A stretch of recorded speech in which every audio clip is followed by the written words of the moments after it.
சோமுவும் ராஜுவும் நல்ல நண்பர்கள். ஒரு விடுமுறை நாளையில இயற்கை அழகையை ரசிச்சுக்கிட்டே 2 பேரும் காட்டுக்குள்ள நடந்துட்டு இருந்தாங்களாம்.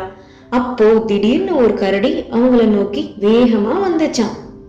மரம் ஏற தெரிஞ்ச ராஜு உடனே வேகமா ஓடி போய் மரத்து மேல ஏறிக்கிட்டானா. சோமுவை பத்தி நினைக்கவே இல்லை. சோமுவுக்கு மரம் ஏற தெரியாது. அவன் ஒரு நொடி யோசிச்சானா. விலங்குகள் இறந்த உடல்களை எப்போதும் விரும்பாதுங்கிறத கேள்விப்பட்டிருந்தானா.